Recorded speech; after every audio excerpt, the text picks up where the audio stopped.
Selamat siang teman-teman semua. Hari ini kita bahas saham PT Banknet Indonesia Syariah ya. Ini saham IPO yang kemarin tanggal 1 Februari itu IPO dan sekarang harganya sudah melonjak sangat tinggi, 725 rupiah per lembar saham. Ya, Banknet kita akan bahas sekelumit tentang emiten ini dari fundamental, technical, juga secara market seperti apa daripada saham-saham ini. Oke, pertama kita akan ke disclaimer teman-teman seperti biasa bahwa ini mohon untuk dijadikan sebagai disclaimer. Kita tidak memberikan rekomendasi yang pasti ataupun potensi untuk mengarahkan ataupun untuk merekomendasikan secara pasti tentang bagaimana suatu saham dibeli dan bagaimana suatu saham dijual. Ya, artinya pandangan kita itu berbalik kepada Anda sebagai trader ataupun sebagai investor. Artinya segala keputusan investasi ataupun keputusan trading, maka itu adalah hak privasi Anda. Oke, teman-teman, kita akan sampaikan hal itu sambil kita juga hari ini di hari Minggu tanggal 14 Februari 2021 ya, bahwa memang saham ini terakhir ditransaksikan itu hari Kamis kalau nggak salah, karena saham ini masuk ke UMA kemudian masuk ke apa yang disebut sebagai suspend ya, sebagai penghentian sementara perdagangan dari saham ini, saham PT Bank Net Indonesia Syariah. Ya, kita akan bahas saham ini mungkin beberapa hal yang terutama di technical ya.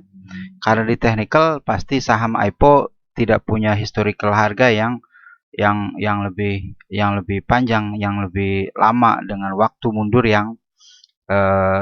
mundur historical yang lebih komplit katakan. Tetapi ini sebagai suatu sebagai suatu hal yang mesti kita bisa lebih memandang saham ini sebagai suatu saham yang diperdagangkan dari sisi fundamental. Artinya ketika technical tidak bisa kita analisa, maka satu-satunya atau kita pakai jalan lain dengan pembahasan secara fundamental yang lebih dominan. Oke, teman-teman, kita kenalan dulu dengan saham Banknet ini ya. Teman-teman, kita ke profil daripada saham ini. Ya, saham Banknet company profile detail ini melantai di bursa listing 1 Februari 2021 ya. Papannya itu pengembangan karena memang masih sedikit ya secara aset. Kemudian bergerak di main bisnisnya itu perbankan, sektornya finansial ya. Tidak banyak sih sebenarnya data yang kita dapat dari dari bursa tentang saham ini, termasuk dividen segala macam.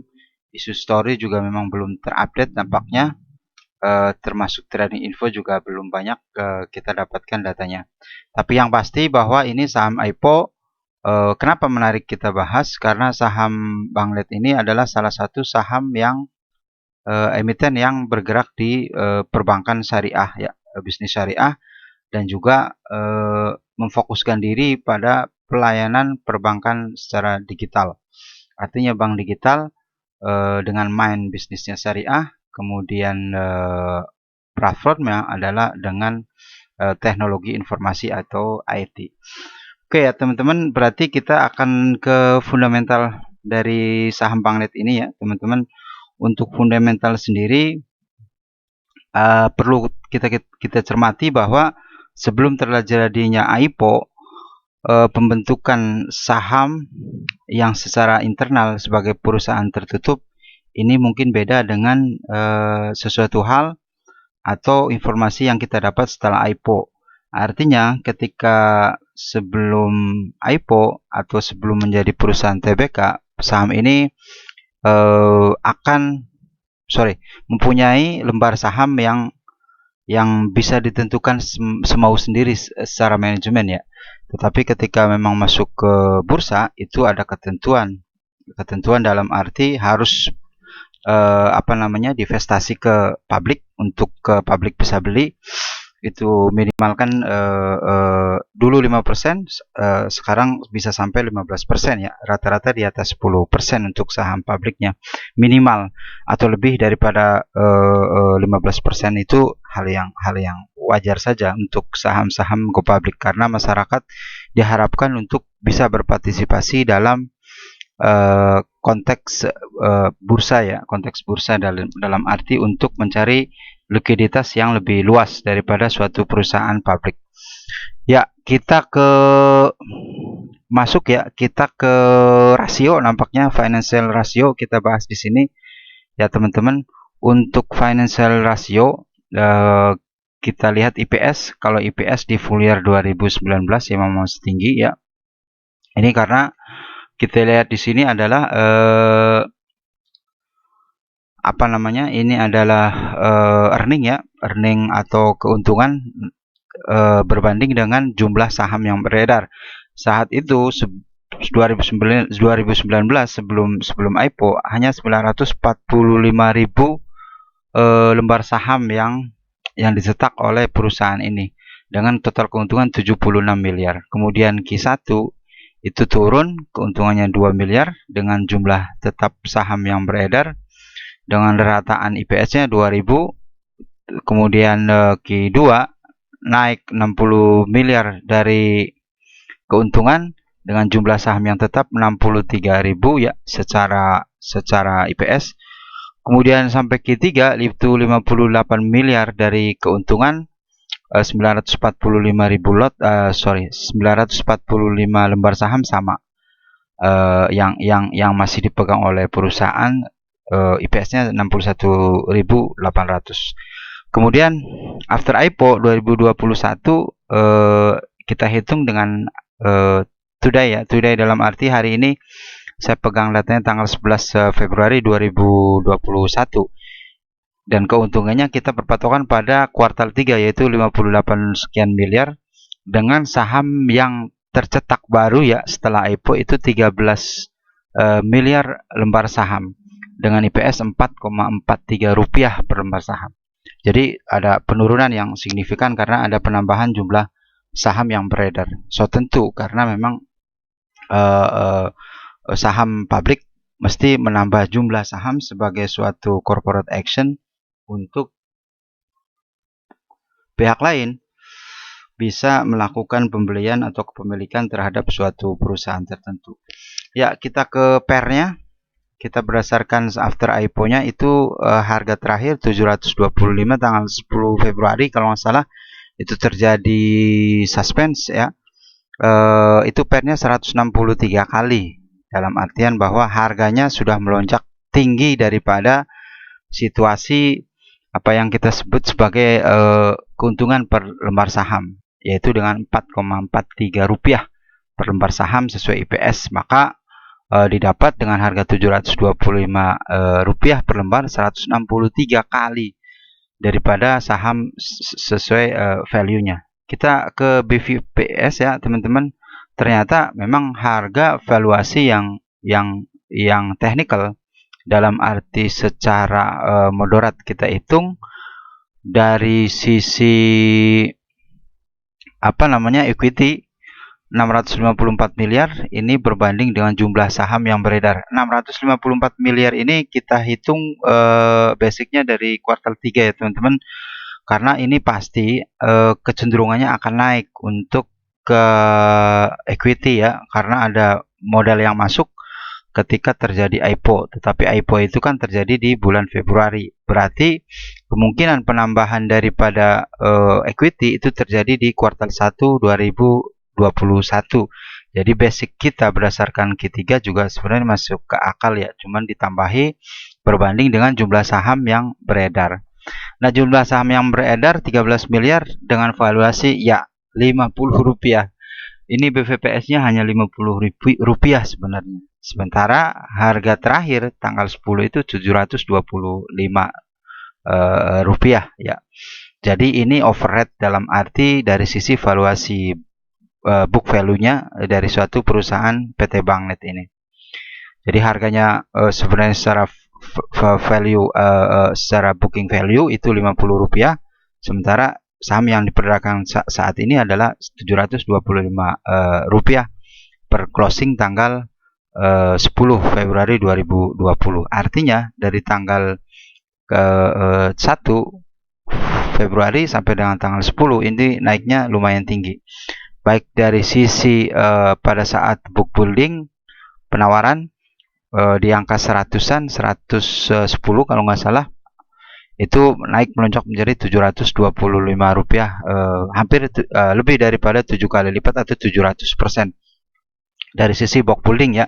Tetapi kan untuk book building, tiap investor yang mengajukan book building kan memang dapat harga yang berbeda-beda tergantung bagaimana teknik untuk pembagian sahamnya, apakah pooling, apakah sistem proporsi. Nah, untuk PBV-nya sendiri ini dari harga sekarang 725 berbanding harga book value-nya itu 14,61 kali ya, teman-teman. Kemudian kita lihat DER-nya secara overall ini memang sangat kecil sekali ya, di bawah 1 kali atau di bawah 100%. Jadi sangat nyaman sekali untuk bermain secara bisnis dengan hutang yang masih di bawah modal ya. Dengan modal 654 miliar pada after IPO, sementara hutangnya debt-nya itu 73 miliar. Jadi masih sangat terbuka peluang daripada Banknet ini untuk bisa melakukan pengembangan bisnis dengan melakukan proses hutang, ada baik berbentuk daripada pencetakan obligasi, bonds, ataupun memang dari pihak ketiga, dalam arti bisa hutang dari bank lain ataupun memang melakukan hutang dari pihak lainnya. Oke ya, kita ke financial ratio. Tadi sudah kita bahas, ternyata memang secara book value kita ambil sisi daripada tekniknya, book value-nya di bawah harga yang sekarang beredar 725.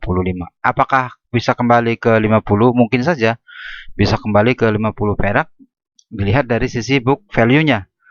Artinya harga yang sekarang kan overrated. Nah, underrated-nya ya memang harus balik ke Rp50. Tapi pertanyaannya, ini siapa yang mau ngebalikin ke angka 50? Dan apakah mampu para investor atau big player ataupun katakan dalam tanda kutip bandar untuk bisa membalikan harga ke 50? Itu kan sesuatu yang abstrak ya, teman-teman. Tetapi suatu next time saham ini akan turun ke 50, mungkin saja, mungkin karena performance-nya ataupun penilaian daripada investor, baik retail ataupun institusi, bisa menilai saham ini overrate sehingga memang bisa bermain di angka 50-an. Itu yang lebih nyaman secara valuasinya. Oke ya, teman-teman, untuk selanjutnya kita coba lihat sisi daripada balance dan juga income statement ya. Nah, kita lihat kasnya ini hanya 237 juta ya, teman-teman, in million ya, in million dalam jutaan. Kita lihat 237 untuk kas per kuartal 3, memang naik dari 2019. Terus giro pada BI 255 miliar. Terus kemudian penempatan pada BI dan bank lain hanya 6 miliar ya. Kemudian surat berharga ini 411 miliar. Jadi kalau kita baca, memang modal yang ditempatkan dari Banknet ini banyak mengendap di surat berharga. Artinya surat berharga ini sebagai suatu hal untuk kolateral juga bisa, dalam hal kita bisa utang kepada pihak tertentu sebagai jaminan surat berharga untuk kita melakukan proses utang ya, teman-teman, sehingga nilai yang 411 miliar ini bisa dijadikan sebagai jaminan untuk pengembangan penyaluran kredit. Nah, kita lihat penyaluran kreditnya hanya 66 juta ya, teman-teman. hanya 66 juta dalam satu kuartal gitu. Itu kan sesuatu yang memang mengerjitkan dalam arti mempertanyakan bagaimana bisnis plan-nya ke depan gitu. Sementara sebagai urat nadi dari suatu bank untuk penyaluran kredit ya harusnya lebih bisa terukur dari sisi modal kita berapa, sisi penyaluran kreditnya berapa. Paling tidak kan 50% katakan seperti itu atau 70% daripada modal. Nah, sisanya untuk kebutuhan lain, tetapi ini hanya 66 juta dan itu juga mempertanyakan berapa nasabah 66 juta ini. Apakah cuman jangan-jangan 6 nasabah atau di bawah 10 nasabah? Itu sesuatu yang perlu kita cermati juga ke depannya untuk ke report-report di kuartalan tahun 2021. Sementara tahun 2019 5 miliar ya, teman-teman. Nah, ini satu hal yang saya sampaikan juga bahwa Banknet ini adalah hasil daripada akuisisi kemudian pergantian nama dari bank sebelumnya yaitu PT Maybank Syariah ya. Artinya anak perusahaan dari Maybank BI di apa namanya diakuisisi untuk kemudian berubah nama menjadi Banknet Syariah. CKPN juga kecil 68 juta. Sementara total asetnya 673 juta. Kita lihat hanya di simpanan pada pihak lain, giro PDBI dan juga surat berharga yang menumpuk daripada asetnya ya. Karena memang dari sisi penyaluran kredit tidak bisa diharapkan. Nah, itu penyaluran kreditnya itu hanya 1% loh teman-teman. Dari katakan total aset yang dimiliki oleh perusahaan. Aset juga current aset ya, aset lancar hanya 1%, tidak sampai 5%. Ini yang jadi pertanyaan. Katakan ke depannya Banknet ini untuk bisa lagi lebih progresif dari sisi penyaluran kredit, walaupun memang ada sisi apa yang apa namanya yang dikembangkan atau diwanti-wanti oleh BI untuk penyaluran kredit, artinya perlu memiliki sikap prudent dalam penyaluran kredit, artinya lebih berhati-hati. Tetapi konteks hati-hatiannya dalam hal ini hanya 1% dari current, dari aset, yaitu sesuatu yang lucu gitu menurut saya. Karena memang perusahaan yang go public, setidaknya ini perusahaan bank, ya yang agak lebih reliable dalam arti dari sisi pelaporan. Jangan mentang-mentang memang lebih nyaman asetnya ditempatkan di surat berharga, sementara tugas pokok daripada bank sebagai lembaga intermediasi ini tidak dijalankan dengan baik.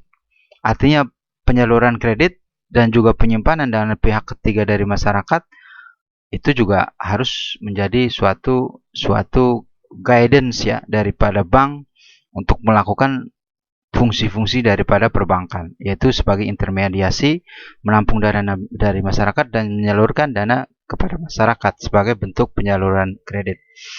Ya, kita ke liability ya, karena dihitung dalam sisi perbankan liability juga termasuk giro, tabungan dan sebagainya. Tabungan 0. Teman-teman, ini dari kuartal 1 atau 2019 full year, kemudian di liability jangka pendek juga di kuartal 1 hanya 1 juta, kuartal 2 2 juta, kemudian full year 2019 2 juta. Ada peningkatan juga di giro, kuartal 1 15 miliar, kuartal 2 40 miliar, dan kuartal 3 40 miliar. Jadi ada penambahan hanya di giro. Lumayan tinggi 40 miliar. Kemudian di simpanan nasabah deposito itu hanya 100 juta rupiah. Nah, ini kembali kita tanyakan fungsi intermediasi dari tugas pokok perbankan di sini. Penyaluran kredit hanya 66 juta, sementara kredit dana murah yang mereka dapatkan dari giro dan juga dari deposito ini tidak tersalurkan sebagai suatu bentuk pekerjaan intermediasi dari bank. Dengan dana murah sebanyak katakan dari giro dan deposito 40,1 miliar, ini hanya 66 juta untuk penyaluran kreditnya gitu. Ini yang jadi pertanyaan. Apakah ini cuma disimpan atau giro dan juga deposito jangan-jangan dimasukkan juga ke apa yang disebut sebagai surat berharga ya teman-teman. Kemudian liability lain 33 miliar, kita belum tahu ini liability dalam konteks utang korporasi loh, kalau kita baca. Tetapi utang korporasi juga dipertanyakan. Untuk apa utang korporasi sementara fungsi dan tugas utamanya dari penyaluran kredit hanya 66 juta gitu. Apakah ini jangan-jangan liability lain sebagai utang korporasi juga ditempatkan ke surat berharga? Itu yang menjadi sesuatu yang saya pikir salah jalan ya, bukan salah langkah sih, salah jalan. Sorry, bukan sesuatu yang salah dalam arti dia dapat dana kemudian memasukkan dananya ke surat berharga. Tetapi dalam konteks bisnis perbankan sebagai lembaga intermediasi harusnya lebih juga fokus ke penyaluran kredit dalam arti sebagai tadi lembaga intermediasi untuk menerima, menampung, dan menghimpun dana dari masyarakat untuk kemudian menyalurkan. Walaupun tidak 100%, katakan lebih dalam arti untuk menjalankan suatu bisnis perbankan secara lebih konstruktif dalam arti konteksnya yang sangat wajar ya. Karena ini saya pikir nggak wajar sih kalau dalam artian dengan aset ratusan miliar sementara penyaluran kredit hanya 66 miliar ya. Ini data yang kita dapat. Apa memang datanya salah atau enggak ya? Mari kita nanti koreksi ke depannya. Tapi ini menjadi suatu perhatian yang khusus dalam arti bagaimana fungsi OJK dalam pengawasan untuk melecutkan suatu bank bisa melakukan fungsi daripada perbankan sebagai lembaga intermediasi ya.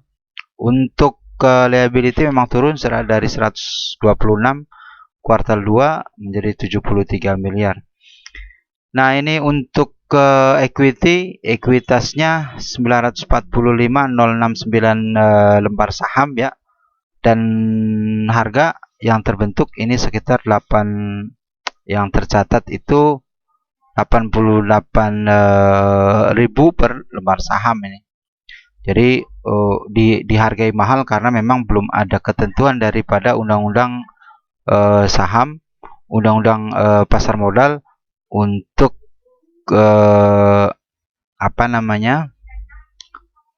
untuk menjual, melakukan divestasi saham, sehingga memang karena perusahaan tertutup pada saat itu ya semampu atau sesuai dengan keinginan daripada perusahaan tersebut untuk menentukan jumlah saham yang dicetak dan jumlah harga yang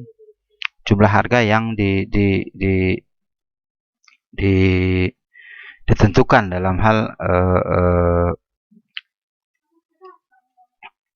hal penetapan harganya gitu ya teman-teman. Ya, kemudian ternyata saldo labanya minus ya teman-teman, 168 miliar ya. Ini kita nggak tahu persis ya saldo laba minus 168 miliar ini apakah memang terjadi pada saat sebelum akuisisi atau setelah akuisisi. Tapi kalau kita lihat dari angka saldo laba yang minus ini, mungkin ini adalah rentetan daripada saldo laba yang terlapor dari saham masih atas nama PT Maybank Syariah ya. Karena memang kalau kita baca dengan saluran kredit yang tidak terlalu besar, mana mungkin kerugian sampai 168 miliar gitu ya. Ruginya dari mana? Itu kan nggak masuk akal. Artinya kredit hanya 66 juta, sementara kerugiannya harus kerugian yang harus dibebankan adalah 168 miliar. Pasti ini adalah historical saldo laba negatif dari sebelum akuisisi atau waktu bank ini masih bernama Maybank Syariah Indonesia gitu ya. Tapi setelah akuisisi memang data ini harus ditampilkan sebagai suatu bentuk kewajiban untuk publik ya, dalam arti informasi publik. Kemudian kita lihat ekuitasnya 654 miliar ya. Kemudian secara overall total liability dan ekuitasnya 728 miliar.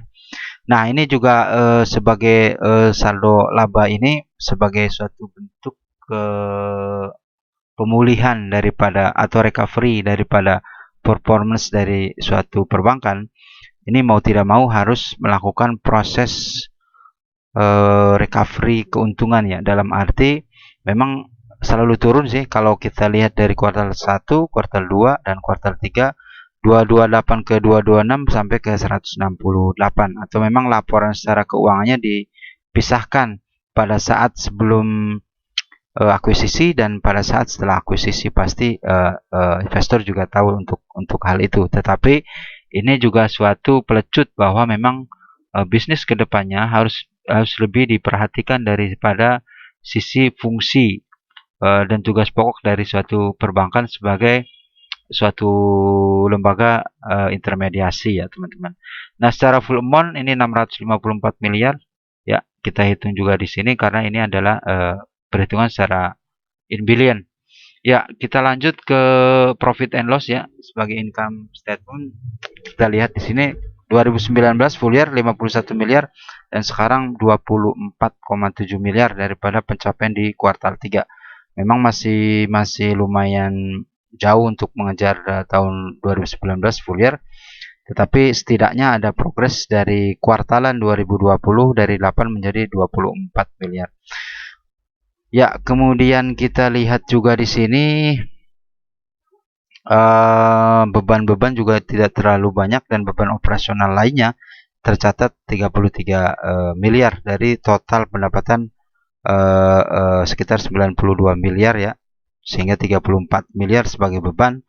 Itu mendapatkan hasil keuntungan 58 miliar 482 juta rupiah dari saham Banknet ini di kuartal ketiga. Artinya perusahaan ini untung teman-teman, dari sisi bahwa terjadi keuntungan 58 miliar dari sisi bisnis yang dijalankan. Cuman mungkin teman-teman juga ada yang nanya, kok kenapa bisnisnya atau penyaluran kreditnya kecil di bawah 100 juta, untungnya sampai 58 miliar. Mungkin pertanyaan yang agak rumit untuk bisa kita jawab. Tetapi yang pasti teman-teman juga mungkin akan lihat tidak hanya by data dalam hal ini, memang terjadi ya teman-teman, dari 2019 kuartal 1, kuartal 2, kuartal 3 itu ada banyak jumlah kredit yang sudah disalurkan ya. Contohnya full year 2019 5 miliar, kuartal 1 515 juta, kemudian kuartal 2 343 juta, kemudian kuartal 3 66 juta. Jadi ini pendapatan adalah hasil daripada akumulasi penyaluran kredit pada masa sebelum-sebelumnya ya, sebesar sekitar 92 miliar ya, kemudian dikurangi beban sekitar 34 miliar, menghasilkan keuntungan 58 miliar. Oke, itu beberapa hal yang kita bahas dari fundamental ya teman-teman. Artinya ini perusahaan masih kita anggap sebagai perusahaan yang ya skala kecil bisnisnya dari sisi perbankan. Kemudian platformnya adalah bank digital. Tentunya di dunia internet ada positif dan juga negatifnya untuk bisa melakukan bisnis ini. Tetapi dihadapkan pada suatu tantangan untuk bisa melakukan proses bisnis secara digital, perlu juga untuk diterjunkan secara lebih produktif lagi, terutama dalam hal penyaluran kredit, kemudian dalam hal pengumpulan dana pihak ketiga ya.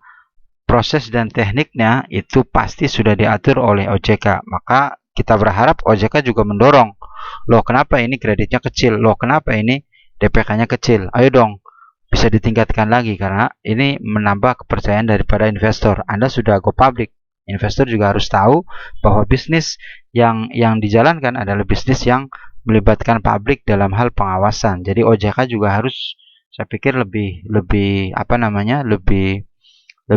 intens lagi untuk bisa bukan hanya sekedar regulator kemudian mengantar IPO kalau ada masalah fraud dan sebagainya yang terjadi perbankan baru turun, tetapi hal-hal yang berkaitan dengan pengembangan bisnis dan kesulitan-kesulitan finansial ataupun kesulitan bisnis tidak mau untuk bisa di guidance ya. Harusnya OJK bisa guidance ini karena punya kemampuan modal yang lumayan tinggi, harusnya bisa didorong penyaluran kreditnya tuh.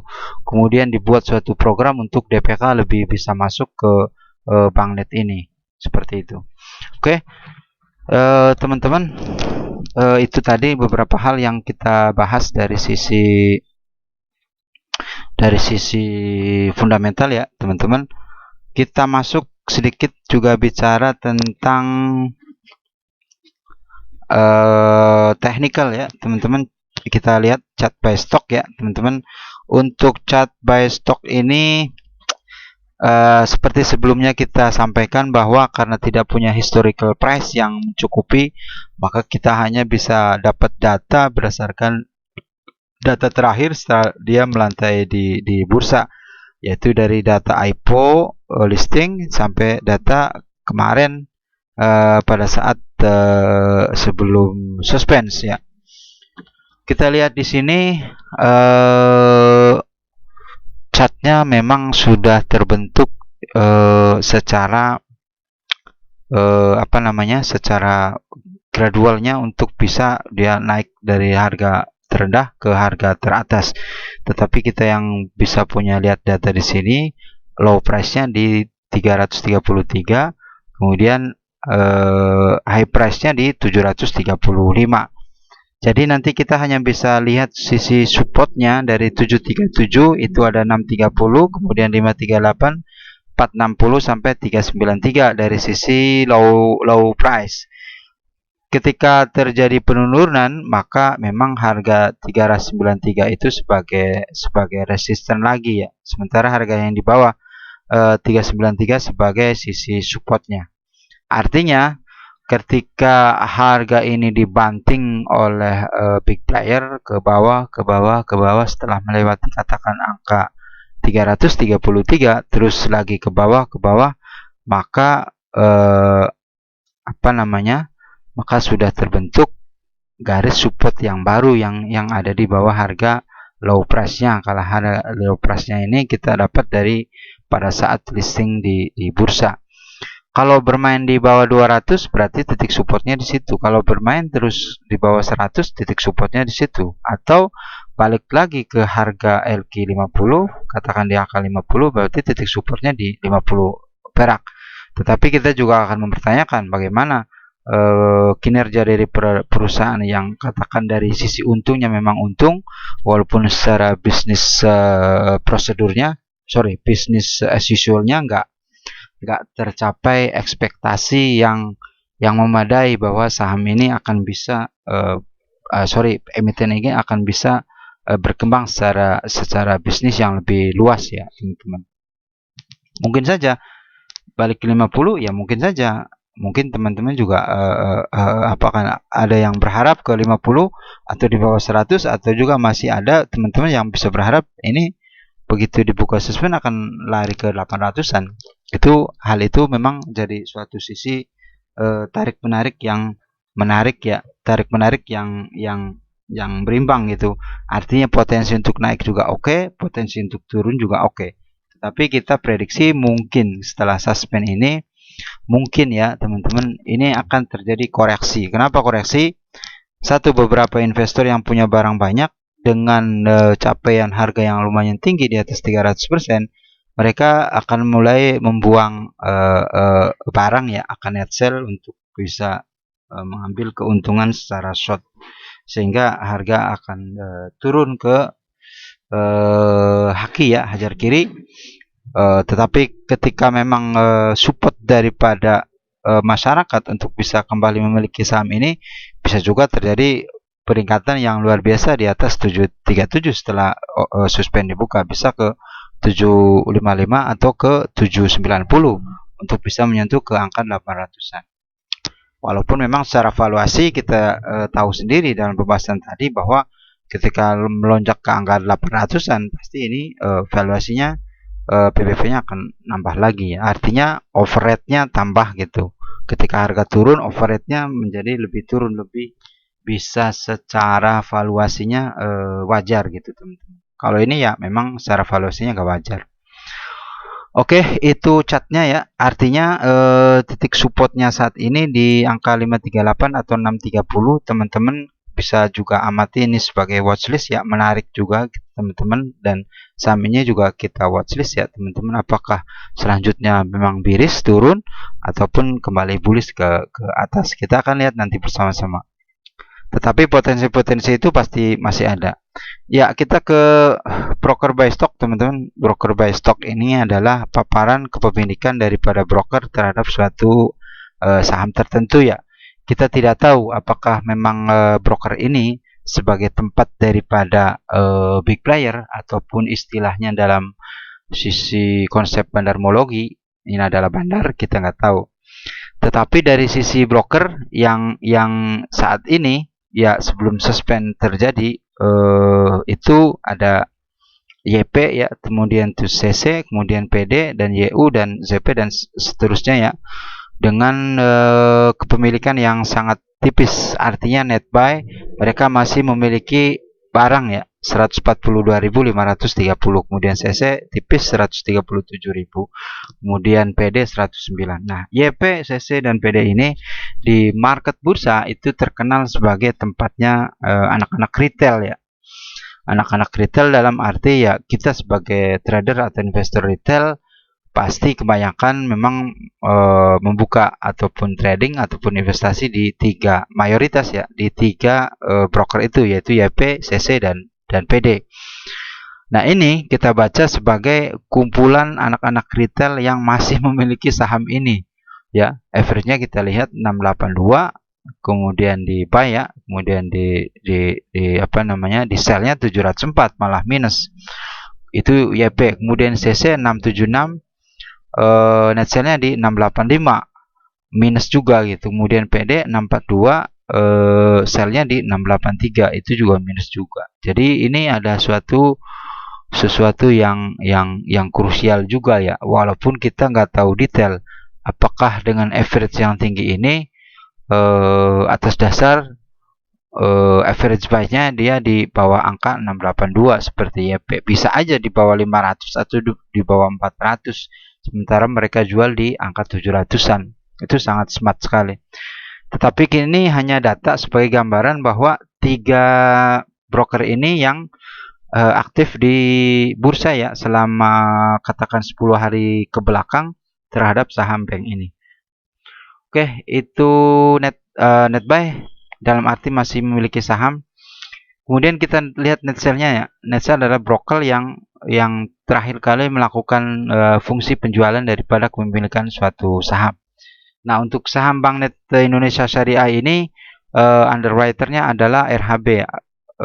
Sorry, bukan RHB, NH ya, NH Korindo kalau nggak salah, dengan kode ticker kode itu dengan kode brokernya XA ya. XA ini untuk net sell selama 10 hari kurang lebih itu 189.000 lot mereka lakukan jualan. Nah, kemudian PO sekitar kira-kira 500.000 lot, kemudian disusul MG 141.000 lot. Nah, untuk underwriter seperti XA ini, mereka di awal-awal perdagangan dari 10 hari terakhir itu sudah buang 189.000. Asumsi kita bahwa XA tidak mungkin punya barang sekecil itu, katakan 200.000 ataupun 300.000 lot. Nah, karena underwriter memang pasti dia pegang saham yang banyak ya, karena prioritas daripada pemilikan atau penawaran pada saat book building itu diprioritaskan pada bagaimana suatu broker underwriter itu mencari mencari investor ataupun mencari trader katakan untuk bisa ambil bagian daripada book building. Tentunya yang ditawarkan adalah rekanan ataupun nasabah dari XA sendiri, dan pasti ini apakah retail-retailnya XA yang sudah menjual? Mungkin saja seperti itu. Apakah juga ada big player atau bandar di XA? Mungkin saja seperti itu. Tetapi yang pasti XA sudah menjual daripada kepemilikan di underwriter-nya sampai saat ini 189.000 lot. Ini PO juga lumayan gede, 500.000 lot ya. Kita nggak tahu apakah memang secara institusi dalam hal dia memiliki barang atau secara retail. MG juga seperti itu. Jadi masih debatable berdasarkan data, karena kita hanya bisa mengira bahwa XA ini adalah bandar atau tidak, atau retail atau seperti apa. Kita hanya bisa tahu dari angka-angka transaksi. Pun begitu, berarti kita bisa ambil kesimpulan bahwa ketiga ketiga broker yang netbuy tadi seperti YP, kemudian CC dan PD, ditambah sekarang yang net sale-nya MG, XA dan PO adalah 6 broker yang aktif ya selama 10 hari terakhir ini, aktif dalam arti dengan jumlah transaksi yang besar. Jadi teman-teman bisa untuk mengamati gerakan daripada 6 broker ini, apakah mereka net sell ataupun mereka net buy. Ya, tapi memang walaupun di sini ditulis net sell secara overall, besok lusa trading lagi ada juga yang memang lakukan pembelian. Di samping itu juga yang di atas tadi untuk yang net buy bisa juga melakukan penjualan dengan nilai yang tidak signifikan. Artinya ada suatu momentum kapan dia jual, kapan dia beli gitu ya, dalam artian bahwa tidak semestinya yang net sell ini akan langsung ujug-ujug mereka membuang semua sahamnya, ataupun yang net buy itu langsung juga melakukan pembelian secara beruntun ke depannya. Nah, intinya dari broker buy stock ini kita bisa melihat bahwa saat ini ya, sampai tanggal 10/11 itu ada 6 broker yang aktif melakukan transaksi di saham Banglet ini. YP, kemudian CC dan PD dari sisi net buy, kemudian dari sisi net sell-nya ada MG, XA dan PO yang aktif menjual saham ini sampai 10 hari terakhir, katakan seperti itu. Kemudian stock by transaction ya, kita lihat di sini teman-teman, pada saat pembukaan itu 139 ya untuk mereka listing di tanggal 1. Kemudian tanggal 2-nya sudah rebound di 187 ya teman-teman. Artinya harga yang terbentuk pada saat book building untuk masuk ke bursa itu Rp139 per lembar saham. Kemudian melonjak ke 187, melonjak lagi ke 252, 314, 392, 490, 590, 725. Ya, ini mungkin ya teman-teman lihat sendiri perhitungannya bisa di atas 200% lebih nih untuk perhitungan saham ini meraup keuntungan ya. Oke, jadi pergerakannya sebelum dilakukan suspend ya teman-teman, ini dikunci kiri ya, terus-terusan sampai di tanggal 9 Februari itu kuncinya dibuka gemboknya, jadi bisa dengan lincah untuk bisa lakukan transaksi buy and sell ya teman-teman. Makanya tidak arah lagi untuk tanggal 9 Februari. Kemudian tanggal 10 Februari-nya juga nggak arah lagi, cuma 22,88%. Untuk kemudian dilakukan lock suspend dari tanggal 11 Februari. Saya melihat dari stock buy transaction ini berdasarkan kebiasaan dulu ya, zaman-zaman banyak IPO. Kalau lock sudah dibuka ini ada kekhawatiran memang pemilik saham yang punya barang banyak itu akan langsung buang sahamnya gitu. Sementara retail dengan harapan ekspektasi bahwa saham ini akan kembali naik, terus lakukan beli. Dan itu yang terjadi adalah mana yang punya barang besar, mana yang butuh barang besar. Artinya semau-mau daripada mereka secara semena-mena yang membuang barang itu nanti di lock di over ya secara harga, dan retail kembali terjebak dalam situasi kesulitan untuk dia menjual barang ya. Kita hanya menyarankan kalau Anda merasa was-was dengan saham ini dan masih mempunyai barang, silahkan Anda jual. Tapi kalau Anda misalnya yakin bahwa saham ini adalah perusahaan emiten yang baik, ya silahkan Anda hold gitu ya. entah itu apakah nanti turun ataupun harga akan kembali melonjak. Oke, kita lihat apakah asing juga masuk saham ini. Sangat kecil sekali ya teman-teman. Kalau kita lihat asing itu masuk di tanggal 8 sampai tanggal 10 rata-rata 37 juta, 420 juta, 456 juta ya, sangat kecil. Artinya tidak ada pengaruh yang signifikan daripada asing untuk bisa masuk ke saham ini secara leluasa sebagai big player ya. Berarti big playernya dari lokal, dari domestik. Oke, kita ke trade plan ya teman-teman. Ini skenario-nya bisa juga teman-teman skenario hopefully dan worstly ya teman-teman. Artinya harapan baik dan harapan buruk ya, ataupun sesuatu yang baik atau sesuatu yang tidak baik dari sisi bahwa terjadi penurunan dan terjadi kenaikan daripada saham ini. Kita memprediksi ya, untuk saham ini Anda bisa open dengan lot kecil ya di 585 sampai 725. Kemudian Anda bisa tarik profit di 795 sampai 860. Kemudian juga bisa tarik profit ke 910 sampai 1010 ya. Artinya kalau harga melonjak ke di atas Rp1.000. Kemudian loss satunya juga di 460, 390, loss 2-nya 220 sampai Rp55. Kita worst-nya sampai ke harga yang terendah. Kenapa worst-nya sampai ke harga terendah? Karena secara valuasi memang saham ini di angka 50-an seperti yang kita bahas sebelumnya. Kenapa bisa naik ke tinggi? Untuk profitnya kita ekspektasikan bahwa saham ini secara profitability-nya akan positif 58 miliar untuk dia untung di kuartal 3 2020. Artinya potensi untuk naik juga sangat tinggi, potensi turun juga secara fundamental juga sangat tinggi. Makanya kita akan hopefully dan juga worstly daripada penentuan saham ini, saham emiten bank ini. Oke, itu silakan teman-teman juga pikirkan dan juga analisa ulang untuk trade plan-nya ya teman-teman, apakah ini masuk ataupun tidak secara pandangan Anda. Ya, kita ke summary ya teman-teman, sebagai pembahasan terakhir.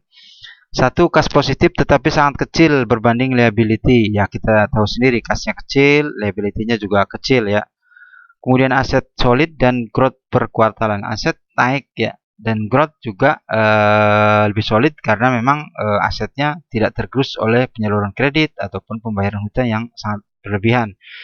Kemudian 3, piutang sebagai penyaluran kredit nilainya sangat kecil, hanya kisaran 1% berbanding aset lancar dan terus menurun hanya 68 juta pada kuartal 3. Jadi seperti kita bahas, hanya 1% kisarannya untuk penyaluran kredit daripada aset yang mereka miliki. Sangat kecil, hanya 1%. Itu jumlah value kreditnya ya, bukan bunganya ataupun bukan bagi hasilnya dari sisi bank syariah, bukan. Itu nilai penyalurannya hanya 1%. Kemudian simpanan DPK sangat minim, hanya 40,1 juta sampai kuartal 3. Nah, ini juga jadi PR tertentu untuk manajemen, hanya 40 juta loh. Kuartal 3 orang yang nabung di saham ini. Kemudian keempat, pendapatan tumbuh positif sampai kuartal 3 dengan laba 58,8 miliar di kuartal 3. Ini juga positif, tetapi sudah kita bahas tadi di pembahasan pokok bahwa kemungkinan laba ini berdasarkan dari setoran ataupun pendapatan pada saat belum diakuisisi, jadi wajar lah. Kemudian PER sangat tinggi 163 kali dengan harga 725 di atas BWV. Ya betul, BWV kita sudah bahas secara valuasi tekniknya itu Rp50 per saham dan harganya saat ini 725. Kemudian book value hanya Rp50 per saham dengan bertambahnya saham beredar. Dengan tambahan saham beredar, ya jelas memang book value akan turun karena memang rasio antara saham beredar dengan jumlah daripada ekuitasnya juga sangat mengecil gitu ya, sehingga harga saham secara valuasinya juga kecil. DER masih sangat rendah 30%. Nah ini DER juga sangat rendah, 30%, bukan dari sisi bahwa hutang adalah sesuatu yang baik, bukan. Tetapi hutang adalah sebagai topangan daripada bagaimana kita mengelola suatu perusahaan secara as usual dan juga secara future ya, secara kedepannya. Untuk bisa membesarkan dan juga meningkatkan daripada sisi volume dan sisi transaksi daripada bisnisnya. Jadi DER kecil karena memang ya tadi tidak banyak bisnis yang bisa dilakukan oleh perusahaan. Kalau bisnisnya kecil itu dengan DER 30% ya saya pikir juga sangat sangat tinggi masih untuk 30%. Atau bahkan tidak memiliki hutang pun dengan bisnis yang hanya menyalurkan kredit yang kecil ini ya tidak perlu ada utang juga sebenarnya. Karena dari modal juga bisa untuk menutupi penyaluran kredit. Kan seperti itu. Cuman ya kita nggak tahu apakah utang ini memang masih daripada hutang warisan daripada Maybank atau apa, kita nggak tahu. Dan juga bisnis yang terjadi sebagai penyaluran kredit, apakah penyaluran kredit daripada hanya nasabah-nasabah repeat order atau RO yang mereka miliki di Maybank atau apa, kita nggak tahu. Tetapi memang kita lihat persisnya ke depan, katakan kuartal 1, apakah penyaluran kredit akan meningkat, apakah DPK juga akan meningkat, dan juga apakah pendapatan daripada emiten ini akan meningkat. Itu yang jadi PR ya. Oke, yang ke-9, koreksi teknis, perlu peningkatan kredit, DPK, dan reliability untuk menunjang bisnis big growth. Betul. Tadi sudah kita bilang bahwa kredit mesti ditingkatkan hanya 1% dari aset, kemudian DPK juga perlu ditingkatkan dengan program-program tertentu untuk menggait masyarakat bisa menabung di banklet ini. Kemudian liability juga perlu kalau toh memang bisnisnya untuk bisa dikembangkan secara lebih berkelanjutan. Ya, jadi itu koreksi teknisnya ya teman-teman. Untuk saham ini ya mungkin apakah ini saham akan naik atau turun ya kita sebagai sebagai pengamat katakan atau kritikus seperti itu kita nggak tahu, karena memang harga saham ada yang menggerakkan juga, yaitu retail dan non retail atau retail dan institusi yang menggerakkan terjadi transaksi. Saya beli mahal, saya jual mahal, saya beli murah, saya jual mahal, saya beli murah, saya jual murah, seperti itu terlalu teknis untuk kita sampaikan. Bahwa potensi untuk naik saham ini dengan perbaikan-perbaikan ya saya firm dan saya setuju. Tetapi potensi saham ini bisa turun kembali ke habitatnya, ke valuasinya di sekitar 50-an. Itu saya juga setuju ketika memang bisnisnya tidak berkembang secara signifikan ke depannya. Setidaknya di kuartal 1 atau lebih panjang di kuartal 3 atau di full year 2021. Ya, kita lihat saja. Semoga ada perbaikan, tapi harapannya ada perbaikan-perbaikan daripada manajemen untuk bisa melakukan growth daripada saham ini. Oke, teman-teman, terima kasih sudah menyempatkan waktu menonton video kita ini. Saya berharap teman-teman juga bisa lakukan diskusi dengan teman-teman lain, ataupun kita juga bisa membuka diskusi ataupun bisa menerima kritik saran dari teman-teman. Silakan untuk disampaikan di komen ya. Teman-teman juga bisa harapan kita untuk subscribe ya, kemudian share juga ke teman-teman untuk berbagi ilmu, berbagi pengetahuan dan berbagi pengalaman tentang bagaimana kita memandang suatu emiten, suatu perusahaan publik, karena kita berhak untuk bisa menilai suatu perusahaan publik ke tengah-tengah masyarakat sebagai suatu ilmu pengetahuan. Oke, terima kasih atas perhatiannya. Mohon maaf sekali lagi apabila ada hal-hal yang tidak berkenan untuk penyampaian kali ini.